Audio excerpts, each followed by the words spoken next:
Hello students, now we will continue our chapter number 1, Nutrition in Plants. Now,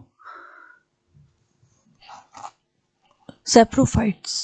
saprophytes क्या होते हैं बच्चों? ऐसे ऑर्गेनिजम्स होते हैं सैप्रोफाइट्स जो कि अपने फूड्स के लिए डेड एंड डिकेइंग जो सड़ते हुए ऑर्गेनिक मैटर्स होते हैं उनके ऊपर डिपेंड करते हैं, ये उनसे अपना फूड लेते हैं। बच्चों सैप्रोफाइट्स जो होता है उसकी कैटेगरी में बेसिकली फंगस और बैक्टीरिया ही आते हैं। तो आप ये देखिए सैप्रोफाइट्स है तो इनका एक जनरल इंट्रोडक्शन में दे रही हूँ आपको। इनका एक फ़ायदा ये होता है कि ये जो प्रकृति नेचर है इसमें साफ सफाई का काम करते हैं। यदि नेचर के अंदर सभी डेड और डिके मटेरियल है, ऑर्गेनिजम्स हैं या जो भी दूसरी चीज़ें हैं वो इकट्ठी होती जाएंगी तो फिर यहाँ पे तो सारा गंदगी गंदगी हो जाएगी। तो इस तरह से सैप्रोफाइट्स जो होते हैं वो इन फूड के लिए डेड और डिकेइंग जो मटेरियल ऑर्गेनिजम्स हैं उन पर डिपेंड करते हैं और उनको खाकर एक तरह से साफ सफाई का काम करते हैं। चलिए स्टार्ट करते हैं। You might have seen packets of mushroom sold in the vegetable markets. बच्चों आजकल सब्जी वाले के पास आपने देखा होगा छोटे छोटे थैली के अंदर पैकेट बने होते थैली के, उसमें सफ़ेद सफ़ेद रंग के छोटे छोटे मशरूम्स लाइक स्टफ बिकते हैं। ये जो मशरूम्स होते हैं लाइक अम्ब्रेला छाते जैसा स्ट्रक्चर होता है, तो इसे हिंदी में छत्रक भी कहा जाता है। तो आजकल लोग इसे सब्जी के रूप में यूज़ में लेते हैं कई। You may have also seen fluffy umbrella like patches growing in moist soils और on rotting wood during the rainy season. Yes, जो नमी वाली जगह होती है या कभी बारिश आ रही हो तो कोई लकड़ी भीग जाती है तो उसके ऊपर आप छोटे छोटे वाइट कलर के पैचेस देखेंगे उगते हुए, जैसे कि छोटे छोटे छाते उग रहे हो, तो वो होते हैं mushrooms. Let us find out what types of nutrients they need to survive and from where they get them. Yes, अब हम यहाँ पे पढ़ रहे हैं कि ये न्यूट्रिएंट्स कहाँ से मिलते हैं इन ऑर्गेनिजम्स को और ये उसे कैसे और यूज़ में लेते हैं और कैसे सरवाइव करते हैं। ये देखिए डायग्राम में आपको दिखा रहा है, ये छाते जैसा स्ट्रक्चर है। ये देखिए यहाँ पे लाइक अ स्मॉल अम्ब्रेला, इसलिए इसको हिंदी में छत्रक मैंने आपको बताया कहा जाता है। ये रहा मशरूम्स। अब हम यहाँ पे ये देखिए ये दिखाया। Now Boojho wants to know how these organism acquire nutrients. अब ये बूजो जानना चाह रहा है कि कैसे ये ऑर्गेनिजम्स न्यूट्रिएंट्स को प्राप्त करते हैं। They do not have mouths, जबकि इनके माउथ भी नहीं होता जैसे दूसरे लाइक एनिमल्स टू दूसरे एनिमल्स के ऑर्गेनिजम्स के होता है। They are not like green plants as they lack chlorophyll. Yes बच्चों, ना इनमें क्लोरोफिल होता है तो ग्रीन कलर के भी नहीं होते प्लांट्स और अपना and can not make food by photosynthesis, और फोटोसिंथेसिस से अपना फूड भी नहीं बना सकते। तो अभी कैसे फूड लेते हैं या जब खाना लेंगे तभी तो सरवाइव करेंगे, तो क्या होता है प्रोसीजर उसको स्टडी कर रहे हैं। एक्टिविटी दी है आपकी बुक में 1.2। Take a piece of bread, एक ब्रेड का पीस लीजिए and moisten it with water, उसे थोड़ा सा गीला कर लीजिए and leave it in a moist warm place for 2 to 3 days और until fluffy patches appear on them। फिर आपको क्या करना है, इस जो ब्रेड के टुकड़े को जिसको आपने गीला करा इसे मॉइस्ट नमी भरे और गर्म स्थान पे 2-3 दिन के लिए छोड़ देना, या फिर जब तक उस पर फ्लफी पैचेस नहीं आ जाते। What is the colour of these patches. अब बच्चों इसका पैचेस का कौन सा कलर होगा। Observe the patches under a microscope और अ मैग्नीफाइंग ग्लास। आप बेटा इसको मैग्नीफाइंग ग्लास से देखिए या फिर इसको अंडर द माइक्रोस्कोप स्टडी करेंगे। ये जो भी माइक्रो ऑर्गेनिजम्स की स्टडी कर रहे हैं हम, तो जो फंगस है ये जो भी है ये केवल माइक्रोस्कोप के नीचे ही दिखाई देंगे हमें, क्योंकि ये बहुत माइक्रो ऑर्गेनिजम्स है। तो हम देखते हैं कि write down your observation in the notebook. अब आप जो भी स्टडी कर रहे हैं माइक्रोस्कोप के नीचे उसे नोटबुक में लिखेंगे। You will see cotton like thread spread on the piece of bread. आप ब्रेड के ऊपर देखेंगे कॉटन लाइक थ्रेड्स आ जाते हैं। कौन सी ब्रेड पे, जिस ब्रेड को आपने नमी भरे स्थान पे छोड़ा था, गीली ब्रेड को।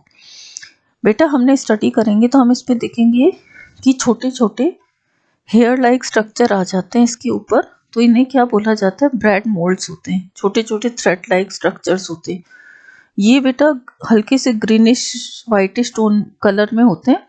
ये ब्रेड मोल्ड्स कहलाएंगे। थ्रेड लाइक स्ट्रक्चर, ये माइक्रो ऑर्गेनिज्म होता है और ये एक तरह की फंगस होती है।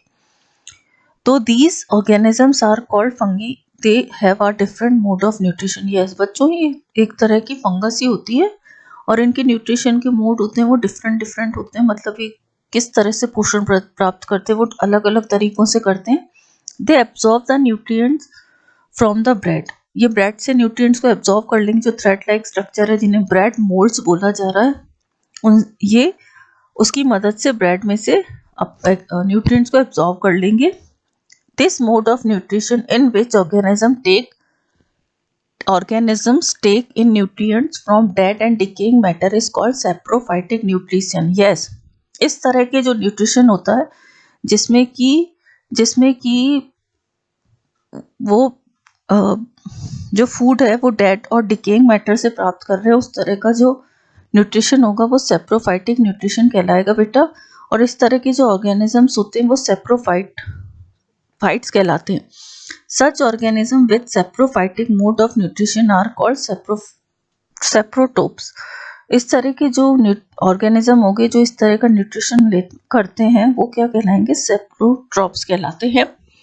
Fungi also grow on pickle, अचार देखा होगा कॉमन होता है सबके घर में, उसके ऊपर भी कई बार वाइट कलर की छोटी रुई जैसी लेयर आ जाती है, वो भी काय का एग्जाम्पल है, फंगस का एग्जाम्पल है। लेदर हुआ, क्लोथ्स हुआ और अदर जो दूसरे आर्टिकल्स होते हैं वो that are left in hot and humid weather for a long time.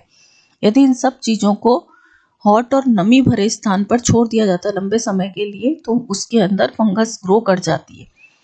During the rainy season they spoil many things, और बारिश के दिनों में भी कई चीज़ों को खराब कर देती है, क्योंकि बेटा बेसिकली क्या होता है, फंगस को ग्रो करने के लिए एक तो मॉइस्ट चाहिए, नमी चाहिए, तो वो रेनी सीजन में होगी। ह्यूमिड होना चाहिए वेदर, मतलब तो वो भी रेनी सीजन में मिल जाएगा। हॉट होना चाहिए वेदर, तो ये सभी सीजन एटमॉस्फेयर या जो भी होता है उस पर डिपेंड करेंगे कि भाई कैसा एटमॉस्फेयर है, वहाँ पे फंगस ग्रो करती है। Ask your parents about the means of fungi in your house. The fungal spores are generally present in the air. Spores क्या होते हैं बेटा? स्पोर्स होते हैं छोटे छोटे बीजाणु फंगस के, जिसके द्वारा ये ग्रो करते हैं। तो आप ये कॉमनली काय में प्रेजेंट होते हैं बेटा? ये क्या काय में प्रेजेंट होते हैं? एटमॉस्फेयर में या फिर उसमें प्रेजेंट होते हैं, चारों तरफ वातावरण में होते हैं। अब इनको जब फेवरेबल कंडीशन मिलती है तो ये ग्रो कर जाते हैं और फंगस ग्रो हो जाती है। व्हेन दे लैंड, अब उससे पहले आप देखिए, Paheli is need to know whether her beautiful shoes which she wore on special occasion were spoiled by fungi during the rainy season. yes, बारिश के सीजन में वही ह्यूमिड और रेनी सीजन था जब मॉइस्ट थी एटमॉस्फेयर में, तो वहाँ पे क्या होगा, फंगस के जो स्पोर्स होंगे वो होंगे और उन्हें ये जो मॉइस्ट और ये ह्यूमिड कंडीशन मिली, फेवरेबल कंडीशन मिली, तो ये वहाँ पे ग्रो कर गए और उसके शूज के ऊपर ग्रो कर दिया, जिससे कि उस पर फंगस ग्रो हुई, तो वाइट पैचेस आ गए होंगे। She wants to know how fungi appear suddenly during the rainy season. तो ये जानना चाह रही कैसे रेनी सीजन में अचानक से कैसे आए। तो बेटा इनके स्पोर्ट्स को जब फेवरेबल कंडीशन मिली ग्रो करने के लिए, जैसे ह्यूमिड हो गया, मॉइस्ट हो गया, हॉट कंडीशन मिली, तो ये वहां पे ग्रो कर गए। इसीलिए अभी कह रहा है when they land on wet and warm things they germinate and grow. Yes, जब ये क्या होता है बेटा, हमेशा प्रेजेंट होते हैं फंगस के जो स्पोर्स होते हैं एयर में, पर मैंने आपको कहा जब अनुकूल परिस्थितियां मिलेगी, अनुकूल परिस्थितियों में क्या होगा, ह्यूमिड नमी भरा वातावरण, गर्म वातावरण मिलेगा, तो ये जर्मिनेट हो जाएंगे और वहां ग्रो स्टार्ट कर देंगे। Boojho says once his grandfather told him that his wheat field were spoiled by a fungus. Yes, fungus के द्वारा नष्ट कर दिए गए wheat field. He wants to know if fungi cause disease also. ये जानना चाहते हैं फंगस डिजीज कॉज करती है। यस, डेफिनेटली फंगस, कुछ फंगस ऐसी होती हैं जो प्लांट्स और ह्यूमंस दोनों के अंदर डिजीज को ग्रो फैलाती हैं। Paheli told him that many fungi like yeast and mushrooms are useful. Paheli ने बताया कि कई तरह के फंगस हमने पढ़ा है, टाइप्स ऑफ फंगस में यीस्ट और मशरूम्स भी है, तो वो तो यूजफुल होते हैं, वो तो ईटेबल होते हैं। But some fungi cause disease in plants. Yes, कुछ जो होते हैं वो कॉज डिजीज को कॉज करने के लिए होते हैं। तो जैसे कहाँ पे प्लांट्स में भी, इंक्लूडिंग एनिमल्स में भी, some fungi are also used as medicine. और कई फंगस होते हैं वो मेडिसिन के यूज के लिए भी आते हैं। बेटा एक चीज है, अभी फंगस डिजीज कॉजिंग फंगस के भी एग्जाम्पल है, पर अभी मोस्ट कॉमन एग्जाम्पल आपने देखा होगा, कोविड के बाद ब्लैक फंगस आया था।